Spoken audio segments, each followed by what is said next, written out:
Chapter 29. Gilbert and Anne Disagree. Gilbert laid down the ponderous medical tome over which he had been poring until the increasing dusk of the March evening made him desist. He leaned back in his chair and gazed meditatively out of the window. It was early spring, probably the ugliest time of the year. Not even the sunset could redeem the dead, sodden landscape and rotten black harbor ice upon which he looked. No sign of life was visible, save a big black crow winging his solitary way across a leaden field. Gilbert speculated idly concerning that crow. Was he a family crow, with a black but comely crow wife awaiting him in the woods beyond the glen? Or was he a glossy young buck of a crow on courting thoughts intent? Or was he a cynical bachelor crow, believing that he travels the fastest who travels alone? Whatever he was, he soon disappeared in congenial gloom, and Gilbert turned to the cheerier view indoors. The firelight flickered from point to point, gleaming on the white and green coats of Gog and Magog, on the sleek brown head of the beautiful setter basking on the rug, on the picture frames on the walls, on the vaseful of daffodils from the window garden, on Anne herself, sitting by her little table, with her sewing beside her, and her hands clasped over her knee while she traced out pictures in the fire. Castles in Spain, whose airy turrets pierced moonlit cloud, and sunset bar ships sailing from the haven of Good Hopes straight to Four Winds Harbor with precious burthen. For Anne was again a dreamer of dreams, albeit a grim shape of fear went with her night and day to shadow and darken her visions. Gilbert was accustomed to refer to himself as an old married man, but he still looked upon Anne with the incredulous eyes of a lover. He couldn't wholly believe yet that she was really his. It might be only a dream after all, part and parcel of this magic house of dreams. His soul still went on tiptoe before her, lest the charm be shattered and the dream dispelled. "Anne," he said slowly, "lend me your ears. I want to talk with you about something." Anne looked across at him through the fire-lit gloom. "What is it?" she asked gaily. "You look fearfully solemn, Gilbert. I really haven't done anything naughty today. Ask Susan." "It's not of you or ourselves I want to talk. It's about Dick Moore." "Dick Moore?" echoed Anne, sitting up alertly. "Why, what in the world have you to say about Dick Moore?" "I've been thinking a great deal about him lately. Do you remember that time last summer I treated him for those carbuncles on his neck?" "Yes. I took the opportunity to examine the scars on his head thoroughly. I've always thought Dick was a very interesting case from a medical point of view. Lately, I've been studying the history of tree fining and the cases where it has been employed, and I have come to the conclusion that if Dick Moore were taken to a good hospital and the operation of tree fining performed on several places in his skull, his memory and faculties might be restored." "Gilbert," Anne's voice was full of protest, "surely you don't mean it." "I do, indeed. And I have decided that it is my duty to broach the subject to Leslie." "Gilbert Blythe, you shall not do any such thing," cried Anne vehemently. "Oh, Gilbert, you won't. You couldn't be so cruel. Promise me you won't." "Why, Anne girl, I didn't suppose you would take it like this. Be reasonable." "I won't be reasonable. I can't be reasonable. I am reasonable. It is you who are unreasonable. Gilbert, have you ever once thought what it would mean for Leslie if Dick Moore were to be restored to his right senses? Just stop and think. She's unhappy enough now, but life as Dick's nurse and attendant is 1,000 times easier for her than life as Dick's wife. I know. It's unthinkable. Don't you meddle with the matter. Leave well enough alone." "I have thought over that aspect of the case thoroughly, Anne, but I believe that a doctor is bound to set the sanctity of a patient's mind and body above all other considerations, no matter what the consequences may be. I believe it his duty to endeavor to restore health and sanity. if there is any hope whatever of it. But Dick isn't your patient in that respect, cried Anne, taking another tack.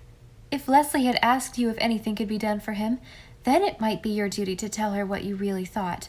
But you've no right to meddle. I don't call it meddling. Uncle Dave told Leslie 12 years ago that nothing could be done for Dick. She believes that, of course. And why did Uncle Dave tell her that, if it wasn't true? Cried Anne triumphantly. Doesn't he know as much about it as you? I think not, though it may sound conceited and presumptuous to say it, and you know as well as I that he is rather prejudiced against what he calls these newfangled notions of cutting and carving. He's even opposed to operating for appendicitis. He's right, exclaimed Anne, with a complete change of front. I believe myself that you modern doctors are entirely too fond of making experiments with human flesh and blood. Rhoda Allenby would not be a living woman today if I had been afraid of making a certain experiment, argued Gilbert. I took the risk and saved her life.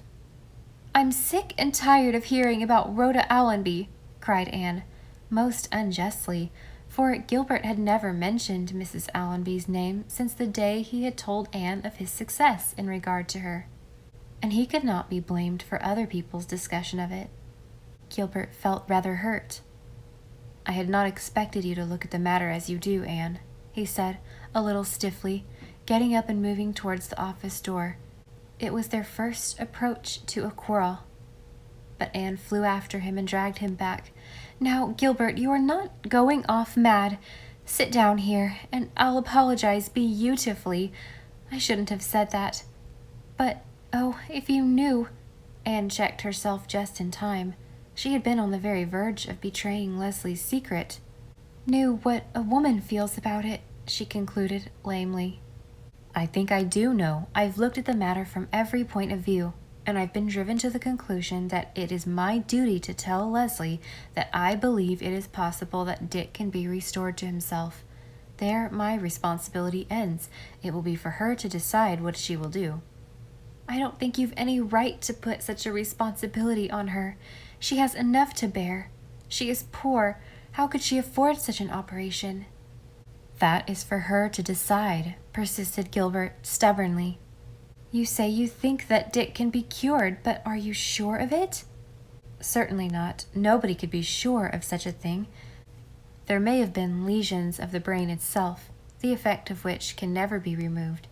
But if, as I believe, his loss of memory and other faculties is due merely to the pressure on the brain centers of certain depressed areas of bone, then he can be cured. But it's only a possibility, insisted Anne. Now, suppose you tell Leslie and she decides to have the operation. It will cost a great deal. She will have to borrow the money or sell her little property. And suppose the operation is a failure and Dick remains the same. How will she be able to pay back the money she borrows, or make a living for herself and that big, helpless creature if she sells the farm? Oh, I know. But it is my duty to tell her. I can't get away from that conviction. Oh, I know the blithe stubbornness, groaned Anne. But don't do this solely on your own responsibility. Consult Dr. Dave. I have done so, said Gilbert reluctantly. And what did he say? In brief, as you say, leave well enough alone. Apart from his prejudice against newfangled surgery, I'm afraid he looks at the case from your point of view. Don't do it, for Leslie's sake. There now, cried Anne triumphantly. I do think, Gilbert, that you ought to abide by the judgment of a man nearly 80, who has seen a great deal and saved scores of lives himself. Surely his opinion ought to weigh more than a mere boy's. Thank you. Don't laugh, it's too serious. That's just my point. It is serious. Here is a man who is a helpless burden. He may be restored to reason and usefulness. He was so very useful before, interjected Anne witheringly. He may be given a chance to make good and redeem the past. His wife doesn't know this. I do. It is therefore my duty to tell her that there is such a possibility. That, boiled down, is my decision. Don't say decision yet, Gilbert. Consult somebody else. Ask Captain Jim what he thinks about it. Very well, but I'll not promise to abide by his opinion, Anne. This is something a man must decide for himself. My conscience would never be easy if I kept silent on the subject. Oh, your conscience, moaned Anne. I suppose that Uncle Dave has a conscience too, hasn't he? Yes, but I am not the keeper of his conscience. Come, Anne, if this affair did not concern Leslie, if it were a purely abstract case, you would agree with me. You know you would.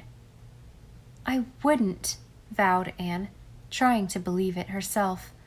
Oh, you can argue all night, Gilbert, but you won't convince me. Just you ask Miss Cornelia what she thinks of it. You're driven to the last ditch, Anne, when you bring up Miss Cornelia as a reinforcement. She will say, just like a man, and rage furiously. No matter, this is no affair for Miss Cornelia to settle. Leslie alone must decide it. You know very well how she will decide it, said Anne, almost in tears. She has ideals of duty, too. I don't see how you can take such a responsibility on your shoulders. I couldn't. Because right is right to follow right, where wisdom in the scorn of consequence, quoted Gilbert. Oh, you think a couplet of poetry a convincing argument, scoffed Anne. That is so like a man. And then she laughed in spite of herself. It sounded so like an echo of Miss Cornelia. Well, if you won't accept Tennyson as an authority, perhaps you will believe the words of a greater than he, said Gilbert seriously. You shall know the truth, and the truth shall make you free. I believe that, Anne, with all my heart. It's the greatest and grandest verse in the Bible, or in any literature, and the truest, if there are comparative degrees of trueness. And it's the first duty of a man to tell the truth, as he sees it and believes it. In this case, the truth won't make poor Leslie free, sighed Anne. It will probably end in still more bitter bondage for her. Oh, Gilbert, I can't think you are right.